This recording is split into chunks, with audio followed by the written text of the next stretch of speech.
What's up guys, it's Tom here and welcome to the latest Liverpool FC news, and we have a major update on Naby Keita's contract situation and his fitness as well, and Liverpool have no major injury worries after the international break. We will also have to talk about the fallout between Southgate and Trent Alexander-Arnold, because it looks like Trent is like fourth choice right back at the moment in the England squad. He was left out of the squad entirely for England against Germany. Trent might actually miss the World Cup, so we will discuss that and whether that's good news for Liverpool or not. Let me know what they think about Naby Keita potentially getting a new contract at Liverpool, because reports have claimed that Liverpool are looking to tie down Naby Keita to a new contract when his current deal expires at the end of the season. Do you think that's a good idea or not? Let me know in the comments below, and if you enjoy these videos, leave a like and subscribe. It really helps my channel out. And if you want to support the channel further, you have a thanks button that you can do financially, because I'm saving up for a new computer to do live streams, and I also need a new microphone for my camera, so you will get better audio if you support the channel. The report claims that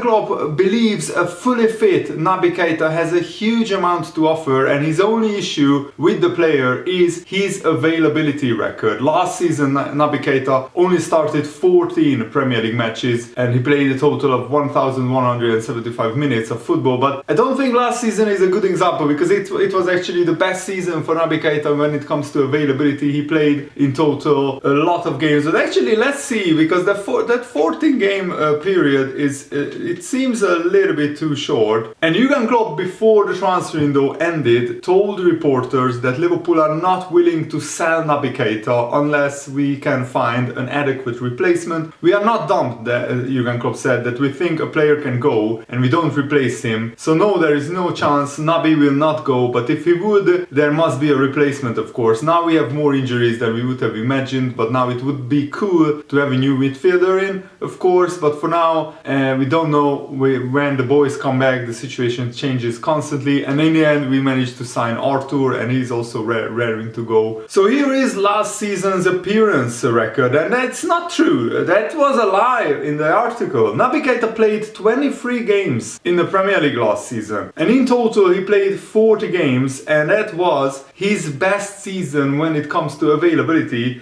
This season he only played in the Community Shield final, but he is back fit for the Brighton game, it seems. But first we have to talk about Ibrahima Konate saying that there is a lot of interest around Naby Keita, and if Liverpool don't tie him down to a new contract, he will have a lot of clubs offering him a contract. Ibrahima Konate said there are ongoing contacts between Naby Keita's camp and Liverpool to decide about the future. There's been a lot of interest around him for a long time, but no official bids. Talks with Liverpool will continue. Keita wants to understand how important he will be for Klopp in the future before making his final decision. And Naby Keita may feel that he hasn't received as much game time as he would have liked at Liverpool. When you consider his injury record, it's far from ideal, and it's not because Klopp hasn't played him, it was just he hasn't been available enough. And the Evening Standard newspaper is reporting that Naby Keita is improving in return to full fitness in Boost for Liverpool. And this newspaper is also getting it wrong. He said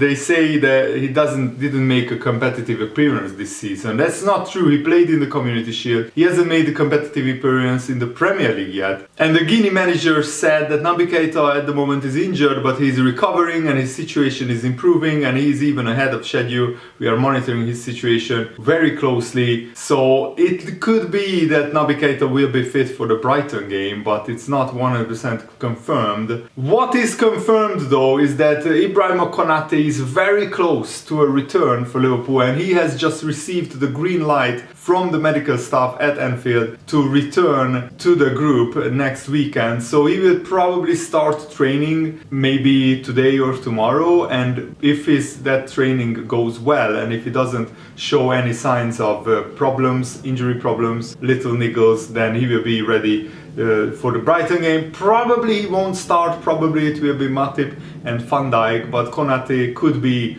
maybe starting the week after. And I'm really excited that the Premier League will be back, because there is a North London derby, a Manchester derby, and Liverpool play Brighton on Saturday, so I'm really excited about that. And Henry Winter, one of my favorite journalists in the UK, fired a dig at Gareth Southgate because Gareth Southgate's apparent lack of faith in Trent Alexander-Arnold's abilities has been well documented, and it's really baffling. And Henry Winter said, one of the many reasons I admire Trent Alexander-Arnold as a professional and as a person is that he keeps reporting for England duty, even though he knows that the manager, Gareth Southgate, does not really believe in him. It's sad, it's a waste, and it's England's loss. And I mean, England has been absolutely terrible in the Nations League. How on earth is Harry Maguire starting and Tomori wasn't even included in the squad? Harry Maguire gave away 2 goals against Germany, and he was very lucky that England in the end turned it around and they were leading 3-2 before Nick Pope decided to fumble a pretty easy shot, and Germany earned a draw. But those were the first goals that England scored from open play in the whole group stage of the Nations League, which is embarrassing for such a big country. And also I just saw the groups that teams will be drawn from for the Euro 2024 qualification process, and England is in pot 2 or group 2, the second group, and Hungary, my home nation, is in pot 1. So we will avoid some of the strongest teams in Europe for the Euro 2024 qualification process, and I really hope that we make the Euros. Another journalist called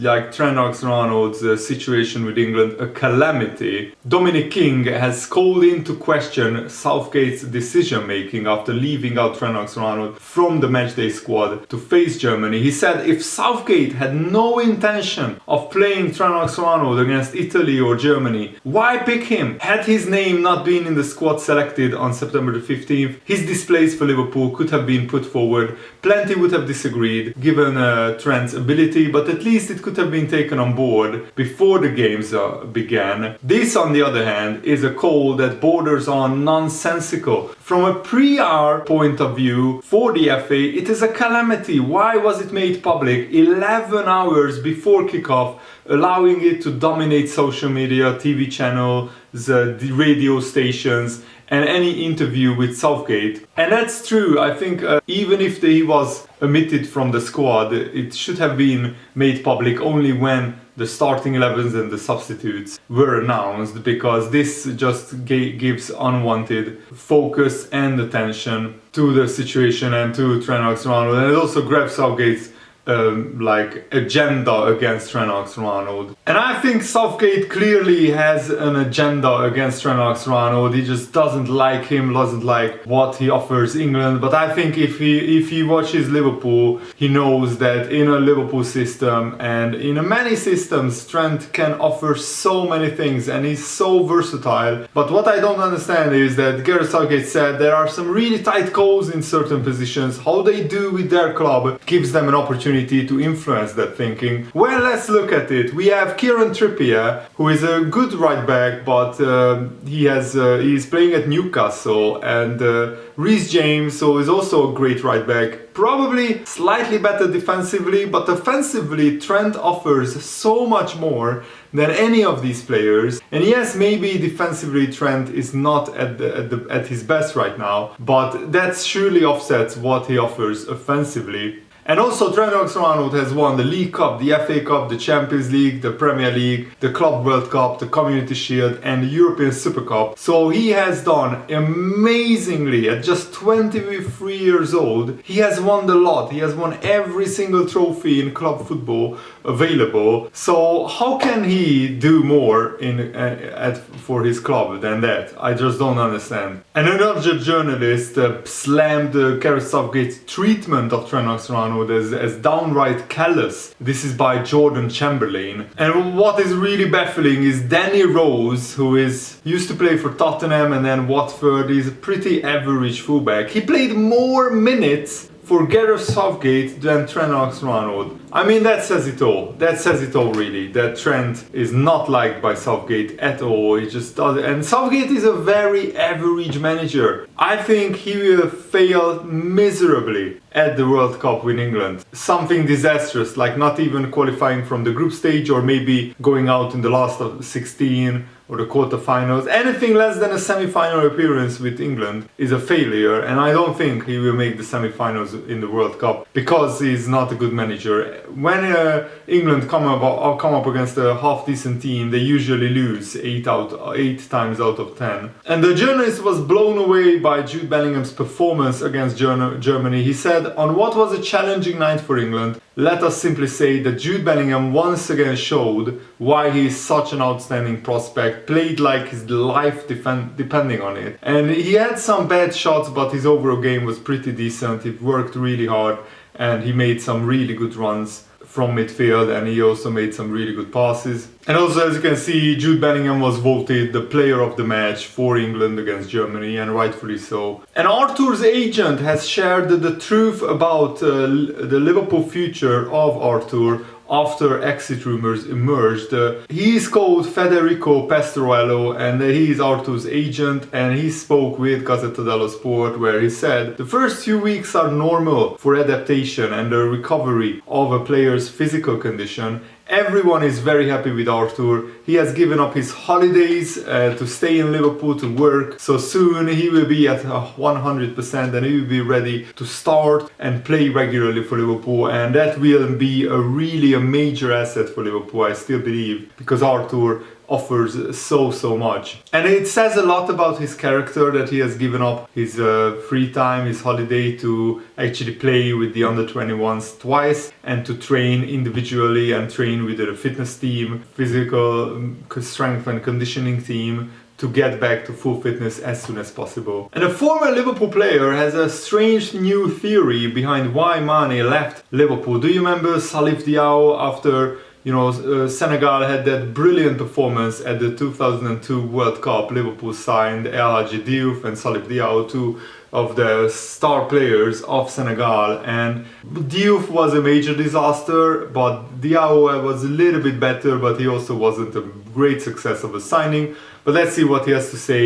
He said, "I think Mane has been at Liverpool for a few years, and I think at some point he thought he did not have the love that he needed really here at Anfield. I'm not talking about the fans. For him, I think it was more with the manager. Things weren't really going on as they should be, so that's why Mane decided to go for a new challenge. I think as a top player, every time you stay 4 or 5 years at the top club, sometimes it's good to go for a new challenge." But Mane, even though he started pretty well for Bayern, that has really tailed off a little bit, and he has hit a mini growth drought for Bayern. And by the way, at Bayern Munich, not winning 4 Bundesliga games in a row is a crisis. And Bayern has done that. They have drawn 3 and then they lost to Augsburg in the local derby, which is really bad for Bayern, and they slipped down to 4th and 5th place. But I'm sure that in the end they will win the Bundesliga, because they always do. They have won like 10 Bundesliga titles in a row.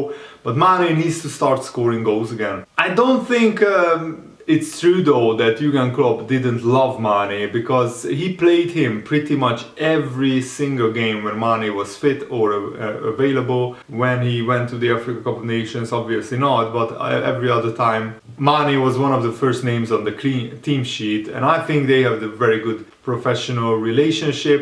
Maybe the fans didn't appreciate Mane as much because of Mo Salah and his brilliant goal-scoring numbers, but I still think that Mane didn't leave Liverpool because he wasn't loved by the fans or Jurgen Klopp. He left Liverpool because he wanted a new challenge, and he won everything with Liverpool, so he thought it's time for a new chapter in his career. And a footballer's career is very short, so you have to understand that Mane wanted to experience a new life in Munich. And he wanted to be the star man, the main man at a big club like Bayern Munich. At Liverpool, he was always going to be second fiddle to Mo Salah. That's, I think, the main reason. And that wraps up today's video. I really hope that you guys enjoyed it. Thanks for watching. Have a nice day. See you later. Goodbye.